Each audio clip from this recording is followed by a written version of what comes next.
Eh bien, bonjour à tous pour une nouvelle vidéo.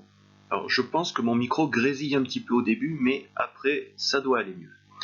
Donc, bienvenue pour une nouvelle vidéo sur les Aztèques et les Mayas, numéro 2. On va commencer tout de suite par rappeler le document sur lequel on travaille, mais ça, c'est habituel, je n'y reviens pas. Et le travail que je vais vous demander de faire pour ce jeudi 19, ça va être de répondre par écrit sur le cahier aux questions que je vais poser. Et il faudra mettre aussi la date pour que vous ayez des points de repère et que vous puissiez retrouver tout ça facilement. Je vais commencer par vous donner quelques conseils avant de vous lancer au travail. Alors, tout d'abord, comme introduction à ce travail, je vais vous demander de visionner la vidéo sur YouTube. Vous avez le lien en bleu au-dessus et normalement dans la description. Je vais vous demander de visionner la vidéo sur YouTube jusqu'à la 37e seconde. On ne va pas aller plus loin pour l'instant. Petit conseil aussi, vous pouvez sur cette vidéo-là, c'est pas possible sur toutes, mais vous pouvez activer les sous-titres en espagnol.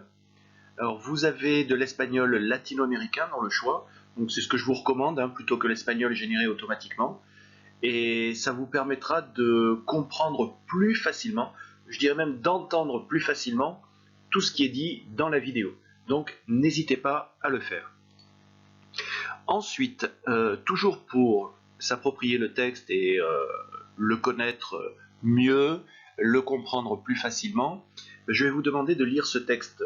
Alors, l'introduction, pardon, le texte que je vais publier juste au-dessous. Je vais vous demander de lire le début du texte 3 fois, dont une fois à voix haute.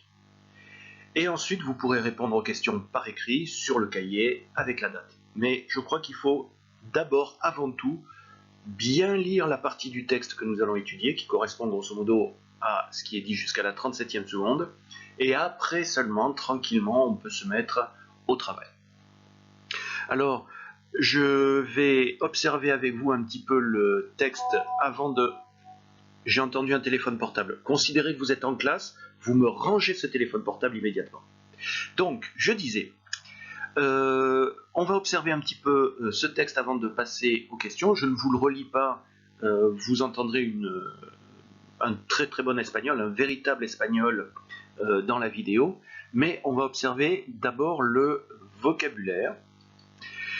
Alors, je vous ai mis en verse les parties du texte qu'à mon avis, vous pouvez comprendre sans dictionnaire, ce que vous pouvez savoir par vous-même.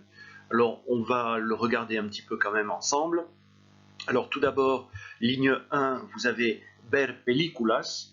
Vous avez donc le verbe voir, ver películas, ce qui veut dire des films. En français, le mot pellicule et le mot film peuvent désigner la même chose, c'est-à-dire un support plat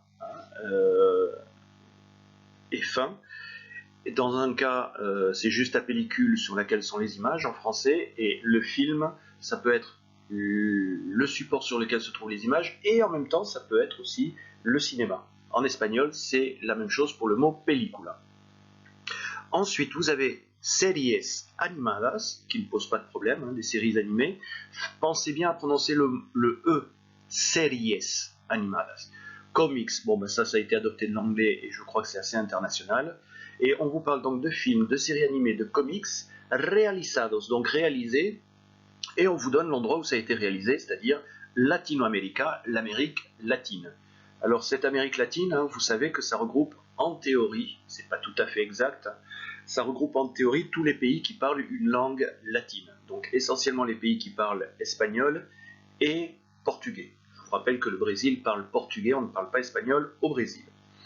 Ensuite, ligne 2, le premier mot qui apparaît, c'est le mot cultura. Donc on sait qu'il va être question de culture, au sens de civilisation. Et on rajoute « y la representan con elementos de otra cultura » et on les représente avec des éléments d'une autre culture. Donc là, vous pouvez déjà deviner qu'on va vous parler d'une culture et que cette culture ne va pas être représentée avec les bons éléments, mais avec les éléments d'une autre culture. Dans la vidéo, on vous montre un espagnol et un allemand. C'est comme si, pour parler de la culture espagnole, on utilisait les références de la culture allemande. Ensuite, à la fin de la ligne 2, il est écrit la cultura maya y la cultura azteca son culturas, ligne 3. Donc vous voyez que les cultures dont on va parler, c'est la culture maya et la culture aztèque, parce que très souvent, elles sont confondues. Je vous rappelle aussi que je parlerai d'une troisième culture présente en Amérique, qui sont les Incas, et avec lesquels on fait aussi beaucoup d'erreurs. Et dernière ligne, on précise en México, antes de la llegada de los europeos. Donc là, vous avez deux références géographiques. Vous savez que ça va se situer au Mexique, et peut-être que le mot llegada n'est pas familier pour tout le monde, mais ça veut dire l'arrivée. Donc la vidéo va parler de la culture maya et aztèque au Mexique avant l'arrivée des Européens. Alors vous voyez le petit travail qu'on a fait là, pour lequel je vous ai aidé. Je ne le ferai pas forcément systématiquement, mais c'est quelque chose que vous devez faire pour pouvoir répondre aux questions facilement. Et il faut absolument vous faire confiance, parce que vous êtes capable de comprendre finalement pas mal de choses face à un texte. Il faut y aller progressivement, il faut y aller avec confiance, et il faut y aller petit bout par petit bout. Et on peut trouver pas mal de choses sans avoir besoin de tout traduire systématiquement ou de mettre tout un texte dans un traducteur, dont les résultats seront parfois un petit peu bizarres. Bien, passons à la suite, c'est-à-dire aux questions. Donc là, vous avez le petit texte sur lequel vous allez travailler, qui correspond à l'introduction en italique sur la photocopie que je vous ai distribuée. Et je ne vais pas donc relire le texte, mais je vais vous poser la première question, et on va voir comment vous devez vous comporter face à une question comme celle-ci. ¿De qué país habla el video? Donc là, vous prenez le temps de comprendre la question. Je pense que c'est assez facile. De quel pays parle la vidéo? Vous faites attention, hein, le mot video est masculin. Regardez bien l'article qui se trouve devant. On dit bien el video. J'ai mis en rouge le mot pays parce que c'est l'information que nous cherchons. Quel est le pays dont parle la vidéo? Et si vous regardez dans le texte, va apparaître en rouge la solution. Alors quand je dis la solution, c'est l'idée. Hein. Là, je vous ai spoilé en quelque sorte la solution. Mais le véritable travail de votre part, ça va être de construire une réponse à partir de ça. N'oubliez pas de bien utiliser la question, parce que dedans il y a du vocabulaire. Vous avez déjà un verbe conjugué, ce qui peut être avantageux. Simplement, pensez bien que dans une question, souvent le verbe et le sujet sont inversés. Habla, verbe, el video, sujet. Donc vous, dans votre réponse, probablement, il faudra inverser les deux à nouveau. Ensuite, deuxième question. ¿De qué época habla el video? De quelle époque parle la vidéo? Alors, j'ai mis en vert le mot época. Pas de problème de compréhension, hein, même si j'ai donné la traduction par habitude. La réponse dans le petit texte qui se trouve au-dessus va apparaître en vert et se trouve tout à fait à la fin, antes de la llegada de los europeos. Peut-être que vous chercherez l'expression antes de. Il y a deux mots et ça se traduit par avant en français. Ça, normalement, vous devez le connaître. Ce mot-là, vous le retrouvez dans des mots comme antérieur dans français, ce qui veut dire avant également. Donc, avant l'arrivée des Européens. N'oubliez pas que ce sont les Européens ou les Espagnols qui ont, entre guillemets, découvert l'Amérique, c'est-à-dire que ce sont eux qui ont intégré les deux Amériques à l'histoire mondiale et qui a mis en contact le reste de la planète avec ces deux continents qui vivaient un petit peu à l'écart. On parle de découverte, c'est un raccourci, pourquoi pas. Ensuite, question numéro 3. ¿Cómo se llaman las dos culturas presentadas por el video? Comment s'appellent les deux cultures présentées par la vidéo? Donc les deux cultures, le premier travail qu'on a fait de reconnaissance du vocabulaire facile à comprendre donne ces résultats ici, puisque apparaît en bleu la cultura maya, ligne 2, et la cultura azteca. Donc vous voyez que c'est vraiment pas difficile quand on fait les choses petit à petit et avec la bonne méthode. Ensuite, quatrième question, ¿qué error, la prononciation n'est pas toujours facile, ¿qué error se produce en algunas películas, series animadas o cómics? Vous voyez que le fait d'avoir lu tranquillement le texte vous permet déjà de comprendre une bonne partie de la question. quelle erreur se produit dans quelques films, séries animées ou comics, enfin bande dessinée en réalité. J'attire votre attention sur le mot algunas. Vous savez qu'en classe, j'ai beaucoup rabâché sur tous les mots qui ont cette racine, A-L-G, et qui se traduisent en français avec le mot quelque. Algunas, algunos, quelque, algo, quelque chose, et alguien, quelqu'un. Vous voyez que c'est un mot qui est quand même assez intéressant à connaître. Ensuite,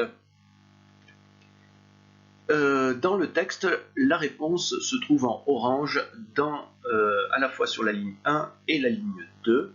Muestran alguna cultura prehispánica y la representan con elementos de otra cultura.